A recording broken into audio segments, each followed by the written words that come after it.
হাসরের ময়দানের দিন আল্লাহর আদালতে দাঁড়াইয়া হিসাব দেওয়ার ভয় অন্তরে জমা করে গুনাহ থেকে নিজেকে বাঁচাও। আল্লাহ তোমার ঠিকানা জান্নাতুল মাওয়া দান করবেন। জমিনে যেদিন আমি আসছিলাম আপনারা আসছিলেন, কলবের মধ্যে আমল নামায় কোনো গুনাহ ছিল না, আয়নার মতো স্বচ্ছ কলব দিয়ে আল্লাহ পাঠাইছিলেন। মা বাবার কারণে অনেক সন্তানরা গুনাহের মধ্যে লিপ্ত হয়ে গেছে। মা বাবার কারণে সন্তানরা নামাজ ছেড়েছে। কারণ পয়গম্বর বলেন, ও সন্তানের মা বাবা, 7 বছর যখন সন্তানের বয়স হবে নামাজের মুসাল্লায় দাঁড় করায় দাও। 10 বছরের সময় শাসন করা লাগলে শাসন করিয়া হলো নামাজের মুসাল্লায় দাঁড় করাও। বড় হলে কন্ট্রোলে রাখতে পারবা না, কোনো তাবিজেও কাজ হবে না। মোবাইল নিয়ে তামাশা করে, বাচ্চারে মোবাইল দিছে, বাচ্চা সারাদিন মোবাইল দেখে, ওদিকেই নজর, দেখতে দেখতে এখন বাচ্চা বোবা হয়ে গেছে, কথা বলে না। সেদিন এক আল্লাহর বান্দা একটা বাচ্চা নিয়ে আসছে, হুজুর একটু দম করেন। কি বিষয় কি? বলে কথা বলে না। বললাম তুই বোধহয় মোবাইল দিছো বাচ্চারে। কাহা মোবাইল দিছে। মোবাইলের দিকে ধ্যান আর মোরাকাবা করতে করতে ডানে বামের খবর নাই। আব্বু বলে ডাক শিখায় নাই, আম্মু বলে ডাক শিখায় নাই। বাচ্চারে মা বাপ কথা শিখায় না, ও বাদ দিছে। মোবাইল একটা দিয়া কথা শিখানো বন্ধ করে দিছে। ওই মোবাইলে দেখে ইংলিশ, উর্দু, হিন্দি এগুলো শিখছে, 2-1 শব্দ আব্বু বলা শিখে নাই, আম্মু বলা শিখে নাই। সালাম তো পরের কথা। ইন্টারন্যাশনাল এক মহামারী এই মোবাইল। এমন কোন সাইড নাই যেখানে এফেক্ট করে নাই। আল্লাহ মোবাইলের গুনাহের থেকে আমাদেরকে হেফাজত করেন। এক মোবাইলে কলবের গুনাহ করায়, হাতের গুনাহ করায়, চোখের গুনাহ করায়, কানের গুনাহ করায়। এটা তো গুনাহ। এবার আসেন গবেষকদের গবেষণা। চোখের পাওয়ার নষ্ট, হার্ট নষ্ট, কিডনি নষ্ট, ব্রেন নষ্ট, চোখে ব্যথা, মাথা ব্যথা, বুকে ব্যথা মোবাইলের পর শুরু হয়েছে। ছেলেরা লেখাপড়া করবে, আধা ঘন্টা বই পড়ার পরে বলে মাথা ঘুরায়, চোখ ব্যথা করে, তাকায় থাকতে পারি না। তো পরীক্ষা কেমনে দিবি? বলে নকলের রাস্তা খুলে দাও। নাই, উপায় নাই। লেখাপড়ার মান কই চলে গেল? হ্যাঁ, এই সাইজের ছেলে মেয়েরা তো দোয়া ইউনুস পড়া দরকার, যে আরো কয়েক বছর করোনা থাকুক, তাহলে বছরে বছরে অটো পাস লাভ দিয়া চেয়ারে বসে বলবে আমি এখন MBBS ডাক্তার হয়ে গেছি। রুগী বাঁচাইতে না পারলেও মরার জন্য আমি রেডি। Auto pass. আল্লাহ তাআলা বলেন, গুনাহ থেকে নিজেরে বাঁচাও যদি আল্লাহর আদালতের হিসাব দেওয়ার ভয় অন্তরে জমা করো। কারণ ভয় এমন একটা পুঁজির নাম, ভয়ের কারণে মানুষ অন্যায়ের থেকে নিজেরে ফিরানো সম্ভব। ভয়, এই ভয়ের নাম তাকওয়া, এই ভয়ের নাম খশিয়া, এই ভয়ের নাম খৌফ।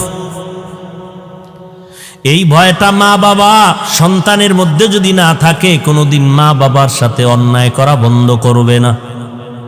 এই ভয়টা ছাত্রের মধ্যে যদি না থাকে, ওস্তাদের সামনে আদব রক্ষা করতে পারবে না, বেয়াদবি করবে। এই ভয়টা যদি মানুষের মধ্যে না থাকে, তাহলে মানুষ কখনো কন্ট্রোলই নিতে পারবে না। আজকে এই ভয়টা ক্রমান্বয়ে কমে যাওয়ার কারণে মানুষ মানুষের জবাই করে, হত্যা করে। এমন একটা দিন আমার সোনার বাংলায় নাই, যেই দিনটা মানুষ মানুষের হত্যা করার মতো জঘন্য ঘটনা পাওয়া যায় না। ভাই ভাইকে জবাই করে, এরকম ঘটনা নাই?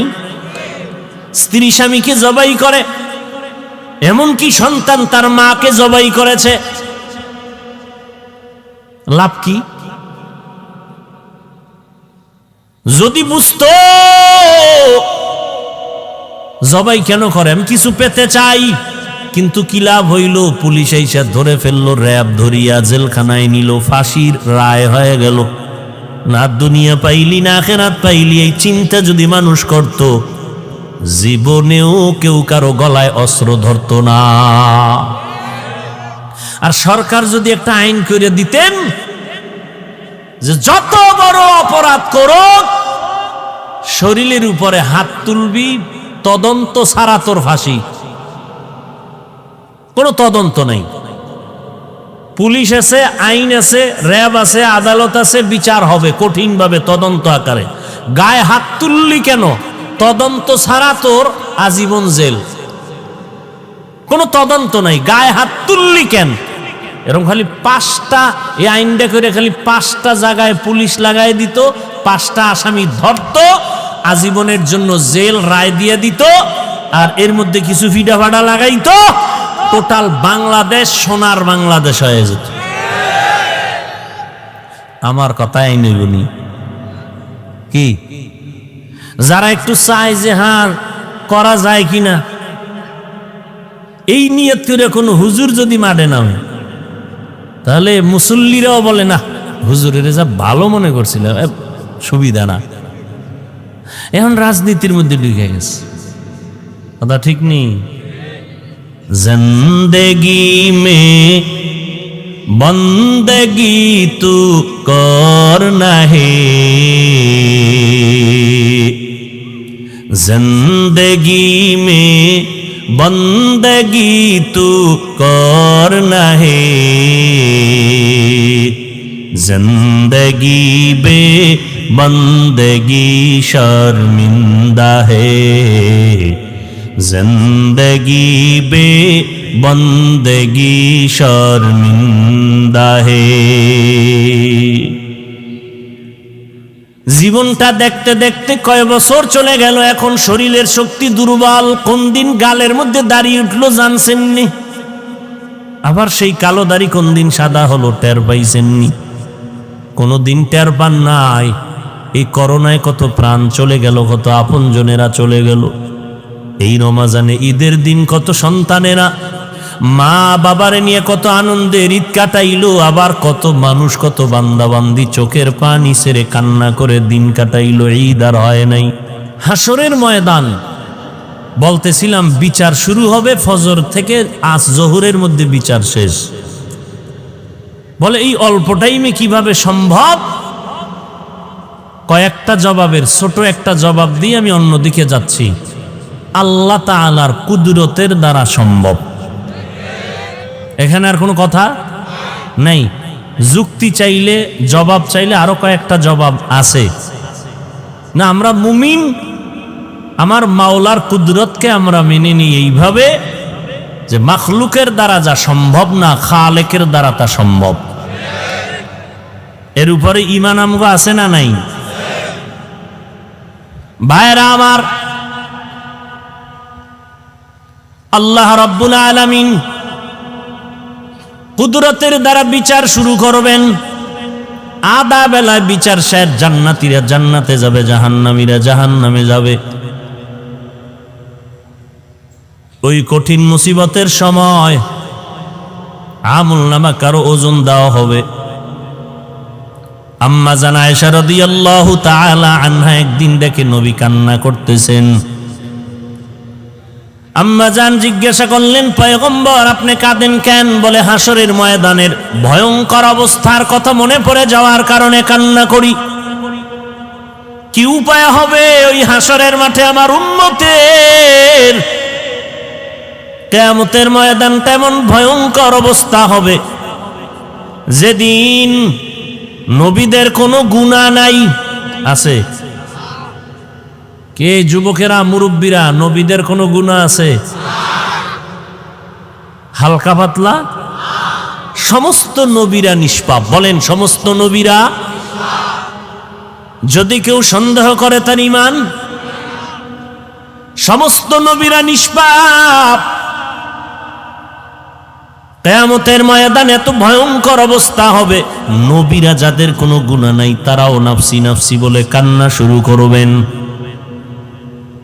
নবীর হাদিস, ও দুনিয়ার উম্মতের দল, কেমন ভয়ঙ্কর অবস্থা হলে যে নবীরা, আল্লাহর পাঠানো পয়গম্বর, তারা কান্না করবেন আর বলবেন, ও আল্লাহ আমাকে বাঁচাও, উম্মতের কথা ভুলে যাবেন।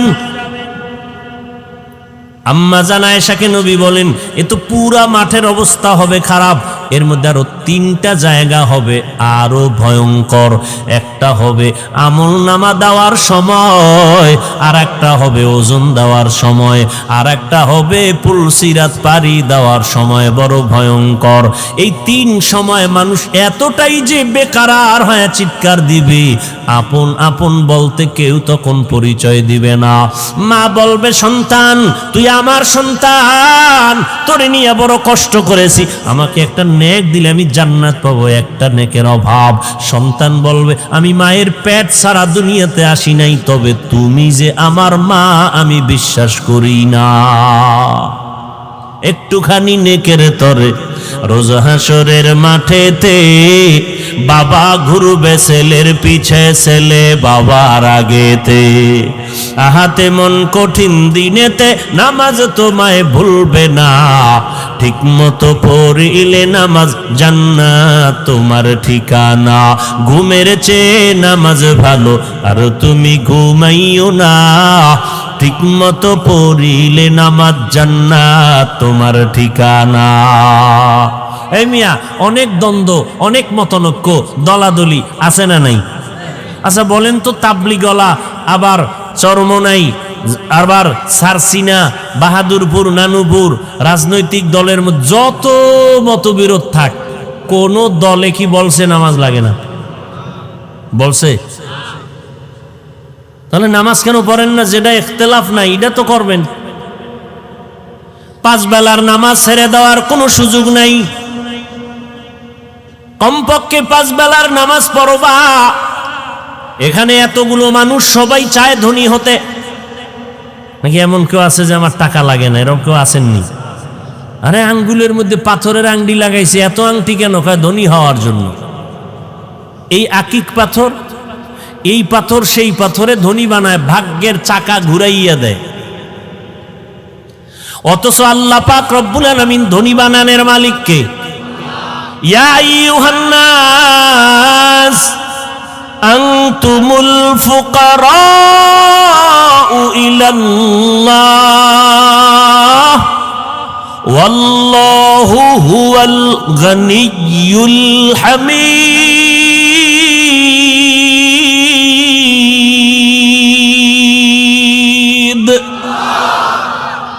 ও দুনিয়ার মানুষ, তোমরা ফকির, আমি আল্লাহ ধনী।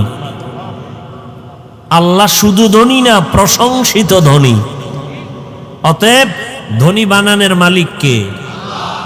আল্লাহ কয়, আমি ধনী বানাই, আমি গরিব বানাই। লা ইলাহা ইল্লাল্লাহ, আমি আল্লাহ তাআলা ব্যতীত তোমার আর কোনো ইলাহ নাই, কোনো রিজিক দাতা নাই, আইন দাতা নাই, বিধান দাতা নাই, হায়াতের মালিক নাই, মৌতের মালিক নাই, তোমাকে সম্মানের জায়গায় বসানোর মালিক আল্লাহ ছাড়া আর কেউ নাই। আমি আল্লাহ তোমাকে ধনী বানাইয়া দিব, আমি আল্লাহ তোমাকে আবার সম্পদ কমাইয়া দিব। অতএব যদি তুমি ধনী হতে চাও, কোনো তাবিজ লাগবে না।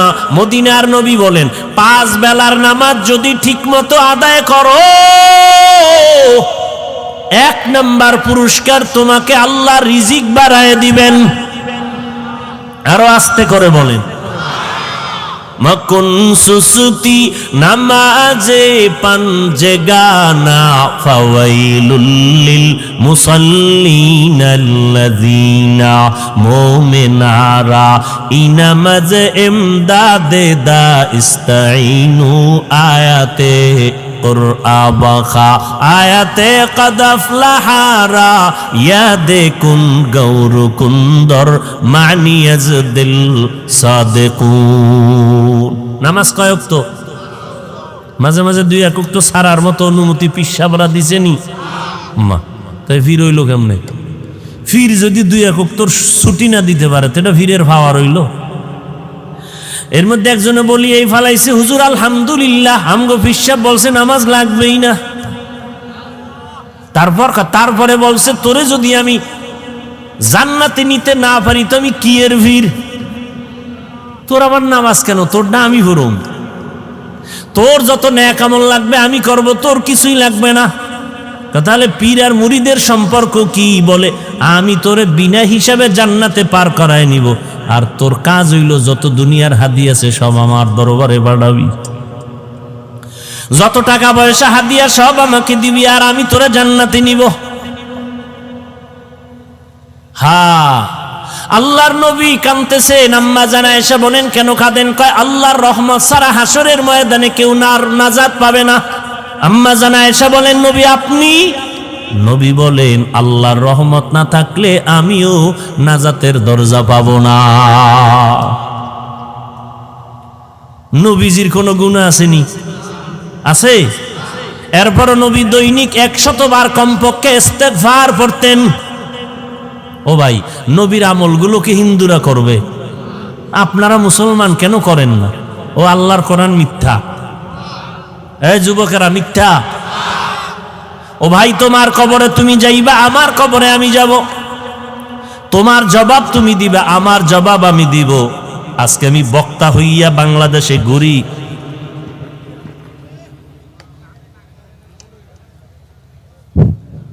কি ভাইরা আমার, আজ আমি বক্তা হইয়া ঘুরি, কত ভাব, কিন্তু এই ভাবের সীমানা কত? কয়, 3টা সাদা কাফনে যেদিন প্যাকেট হয়ে যাব সব ভাব বন্ধ হয়ে যাবে। কে ধনী, কে গরিব, কে ইমাম, কে মুক্তাদি, কে ডাক্তার, কে রুগী, কে শিক্ষিত, কে মূর্খ, কোনো ভেদাভেদ নাই। সাদা কাফনে ঢোকার পরে উপরে লেখা থাকবে পীর সাহেবের লাশ। সব শেষ বাহাদুরি। ও যুবক, কে বুড়া, কে যুবক লেখা থাকবে, কে চরমনাই, কে তাবলিগ আলাদা হবে। তাবলিগ ওয়ালাদের কাফনের কালার হবে কালো, চরমনাই ওয়ালাদেরটা হবে সবুজ। না সব সমান? ওই সবুজ, ওই নমুনা কিন্তু মরার আগে আল্লাহ হজে দেখায় দিছে। মরার আগে একটু মরণের বাহানা কর। মরার আগে মরণে ওই মক্কায় গিয়া দেখো, কে ধনী, কে গরিব, কে শিক্ষিত, কে মূর্খ, কে জুয়ান, কে বুড়া, ভেদাভেদ নাই। সবার জুতা খোলো, টুপি খোলো, গেঞ্জি খোলো, লঙ্গি খোলো, সাদা 2টা কাপড় পরো, তোমরা আখেরাতের যাত্রী। কি ওখানে গিয়া তুমি যা চাইবা করিবে, যে আওয়াজ তোমারও একই আওয়াজ, আলাদা কোনো স্লোগান নাই। লাব্বাইক আল্লাহুম্মা লাব্বাইক। সবাই তোমরা আমার মাওলার কবর পথের যাত্রী, তোমরা আমার মাওলার আশিক আর পাগল। ওই মাওলার ইশক আর মোহাব্বত আর পাগলামির পরিচয় দিয়া ওখানে সব একাকার হয়ে যাও। কে ধনী, কে গরিব জানার দরকার নাই। ধনীরও যেই আওয়াজ, গরিবেরও সেই আওয়াজ। ও আল্লাহ, তোমার দরবারে আমি আশিক পাগল হাজির হয়ে গেলাম। লাব্বাইক আল্লাহুম্মা লাব্বাইক, লাব্বাইক লা শারীকা লাক লাব্বাইক। ভেদাভেদ ভুলাই দিছে ওই জায়গার মধ্যে। ও অহংকারী ধনী, তোমার কিসের পাওয়ার? গরিবেও যা কইতেছে ধনী তুমি তাই কইতেছো, কিসের আলাদা পাওয়ার? ওখানে আওয়াজ জোরে জোরে দিবা, লাব্বাইকের আওয়াজ। ধনীরা কইবা আমগো আওয়াজ এত দিলে গরিবের সমান হবে, এটা হয় না। কয় কাম হবে না, সব এক আওয়াজ দাও, স্বাভাবিক আওয়াজ দিতে হবে, চালাকি চলবে না। ও আল্লাহর বান্দারা, ওখানে কিন্তু চরম একটা শিক্ষা আল্লাহ দিলেন।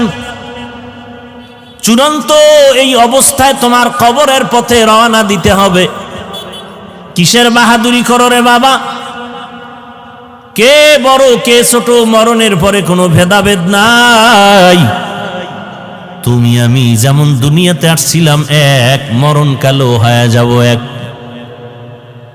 তোমার আমার ধর্ম এক, আল্লাহ এক, নবী এক, কোরআন এক, কাবা এক। কবরের সাইজও, কাফনের কালারও। এরপরও কেন বুঝো না রে মুমিন? ও যুবক, তোমাকে তো আমি একবারও বলতে চাই না তুমি আমগো মতো টুপিওয়ালা পাগড়িওয়ালা বড় বুজুর্গ হয়ে যাও। তুমি আমগো মাদ্রাসায় আসো, কোরআন পড়ো, হাদিস পড়ো, স্কুল কলেজে তালা লাগাও, তাও বলি না। যদি ভুলেও বলে থাকি তওবা, মাপ চাই। বরং আমি তোমাকে আশ্বাস বাণী দিয়া কলিজা দিয়া দোয়া করার স্বার্থে বলে গেলাম, স্কুলে পড়ো, সারবা না। কলেজে যারা পড়ো পড়ো, ভার্সিটিতে পড়ো, ওই লেখাপড়া সারবা না। তুমি যুবক সন্তান, ডাক্তার হও, ইঞ্জিনিয়ার হও, একজন তুমি কলামিস্ট হও, সাংবাদিক হও, তুমি প্রফেসর হও, তুমি এসপি ডিসি হও, আমাদের মুসলমানের জন্য বড় গৌরব। তোমার মতো যুবক স্কুল কলেজে পড়ুয়া 5 বেলার নামাজি আছে না নাই? তুমি পারবা না কেন? তোমার মতো যুবক চাকরি করে, ব্যবসা করে, হালাল